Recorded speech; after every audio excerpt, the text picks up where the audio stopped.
The one and only. Haha. Enjoy. Meet me at the end, okay? Hello and welcome once again to my channel. Today I'm finally gonna lace up this wheel that I've been trying to build for the past couple of weeks. So I got spokes that I believe are the wrong length.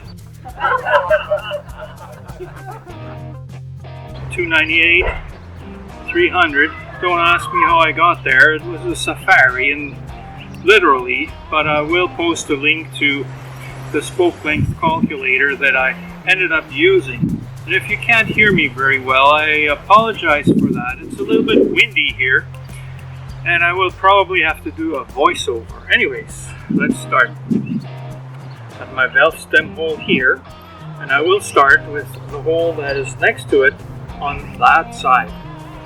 Put that on my knees here. I also have some lubricant here. This is anti-seize compound. I just put a little bit on each spoke, and that's a good idea because they are not supposed to be stiff like I had the last time. You're supposed to be able to turn them really easily so that when you tension them, you don't have to fight with the wrench and whatnot. Okay, these are all the longer spokes that I have.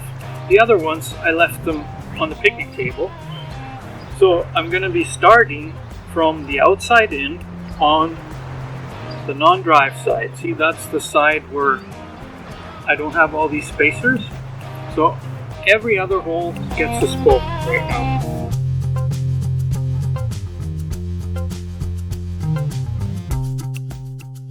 Alright, I just will start my lacing with this one. Every fourth hole from here gets a spoke. 1, 2, 3, 4. And I gotta make sure that, the way they are offset here, that the hole that is facing toward me gets the spoke from the corresponding side. So it's easy if I pay attention and I always count correctly. Otherwise, I could screw this up.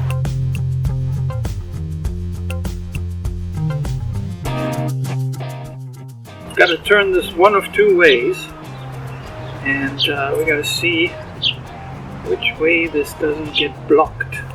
First I have to find it. It's right there. So it's got to be turned this way, obviously.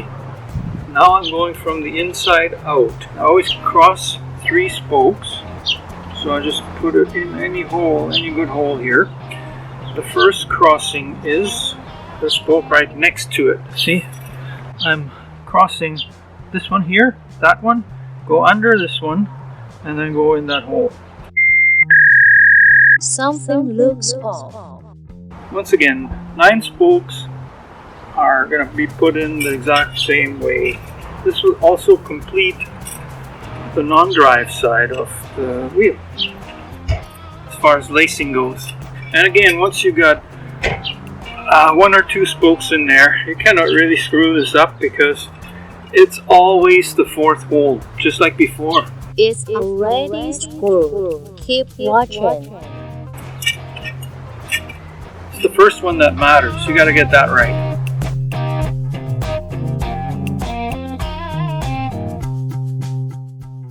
As you can probably tell, I fully intend to get good at this so I can build my own wheels anytime. Maybe one day I'll even build one for someone else. Maybe you?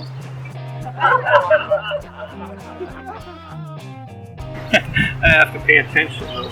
So I got this side laced up, and so far I like the way it looks. Something looks off. Alright, I'm almost done lacing this wheel, and it is correct pattern now.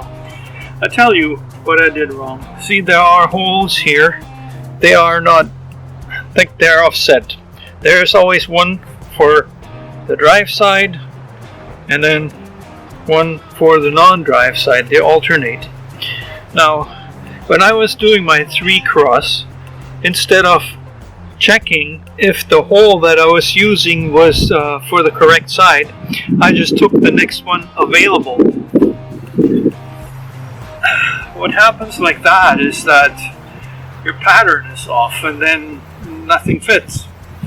So I had to undo the wheel and start over, and it's one of those things. I thought I had this. I thought I understood this completely. A moment of inattention, and all of a sudden you're wondering, scratching your head, why it's not working. Now I'm just going to finish this, and the wheel is actually going to be laced. Finally. Still very loose, but see, it is definitely laced correctly. My valve stem hole has lots of clearance now, like it's supposed to, and the pattern is nice and even. Now I'm gonna get the frame for the beyond sheet, and I'm gonna put that wheel in there and start tightening it up. Well, I am now ready to gradually start tightening up those nipples. First I'm gonna go just till I can't see the threads. At least they'll be evenly tightened at that point.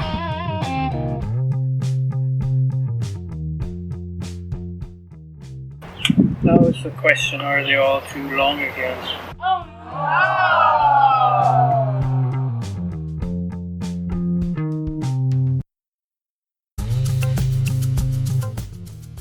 This is just gonna get super boring and my battery's almost done, so I'm just gonna tighten this up and show you the result later. Tighten nipples gradually. Alright. What I have now is a wheel that's relatively tight, so that part went good. Now what I have is a wobbly wheel. See, it's terrible, but that's to be expected because I haven't started my truing process yet. I don't have a truing stand, so I'm going to be using this frame with some tie wraps and eyeballing to center the rim to get this accomplished. The way I do this is I find a spot that is really bad. Here, see, this is the worst spot that is touching the frame. So that's how I get started. So in this case, I will tighten the spokes that are opposite from it. See, it's right here and right there. So it's mostly this spoke right there that needs to be tightened. And if these two are really tight, which they seem to be, I can at the same time loosen them off a bit in order to bring the rim that way. This is the start. I'll be doing this until the rim is acceptable, and then I'll have to measure also the roundness of it. It's done the same way, except the spoke from both sides will have to pull evenly to get some movement in that direction. So I have a lot of fine-tuning to do, and I'll be doing this off camera because it would just take me forever. So hopefully I can present you a fully done wheel in a short amount of time.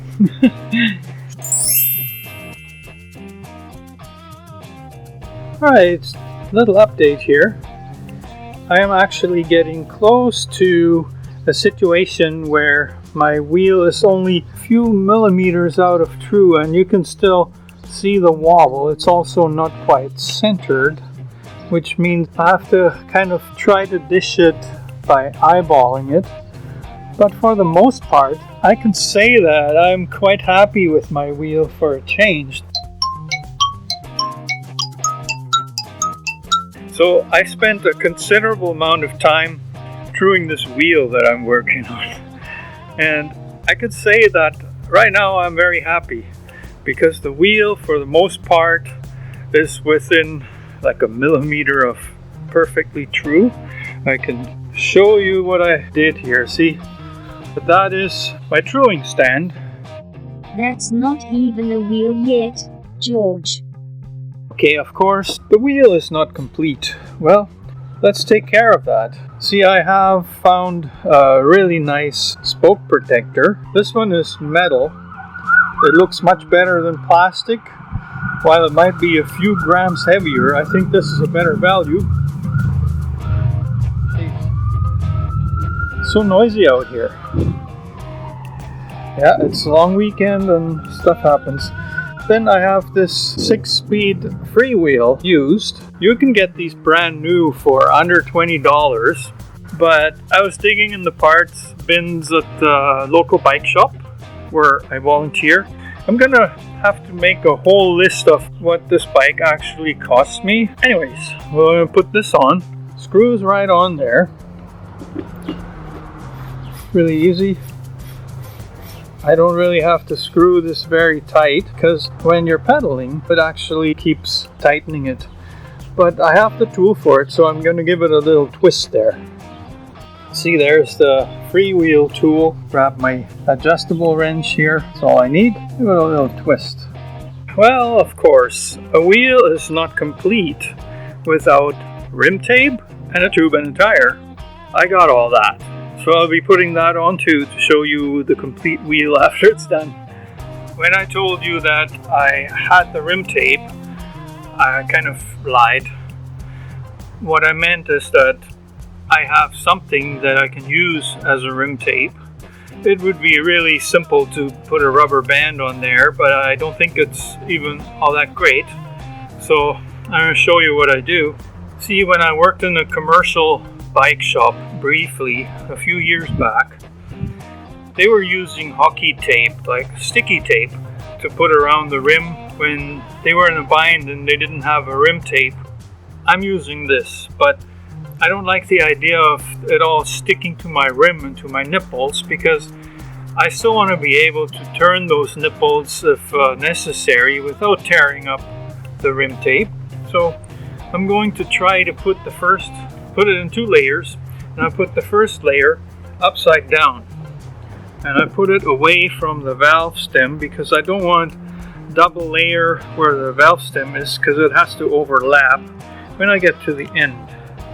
So the first layer is upside down, and it's going to be a little bit tricky to get that in there, but once it overlaps, then it'll stick together. The smoother you can get it in there, the better.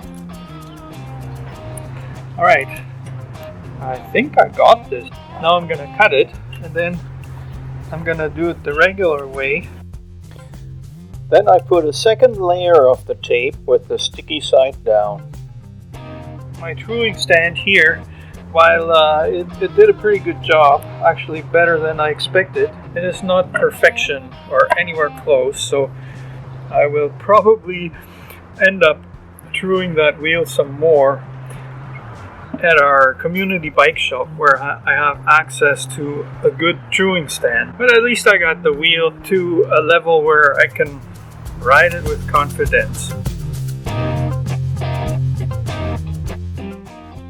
See, I got used tire, just the one of them right now, but it's a turbo specialized tire. Got lots of life left in it, and I also have a used tube. See, it was marked and checked by our local community bike shop. So I'll pump a little bit of air in there now. That's enough for now. We're going to mount the tire. I'm going to find the valve stem hole. Put it right here at the top. And put the tube inside the tire. And I put it right where the turbo thing is. And then, in case I get a puncture, it can make it easier for me to find it if I know where the valve stem was. I'll make sure it's all in there, all the way around. Now I'm going to put my valve through the valve stem hole, through there, and go all the way around. I might have to get my tire levers out, because these are sometimes tight. Just a sec. See, I got these plastic tire levers. I wouldn't recommend metal ones, because it's too easy to puncture a tube with those. So, this is what you need. So this is on all the way around. Now I need to get the other side on. See, again, I go as far as I can with my bare hands, and then I'll use the tire levers for the last few inches. This goes pretty well if you're patient. Now we're good to pump this up. See, I'm a lazy bugger, but I'm still going to pump the first 30 pounds or so with a hand pump, and then I'll double check how it's sitting on the rim before I pump it up to like 100 to 110 with the electric pump.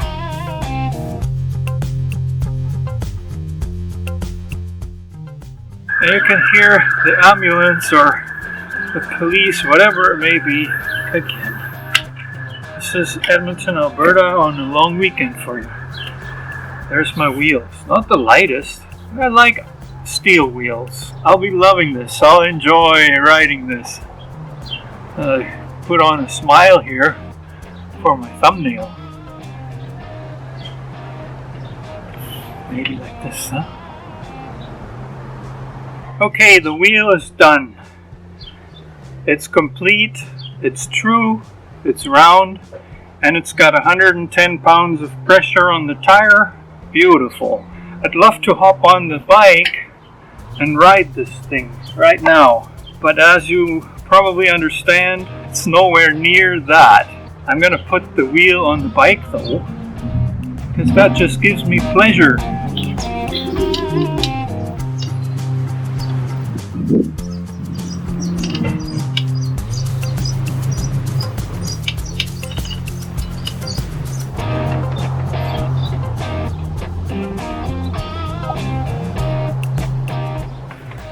That is just beautiful.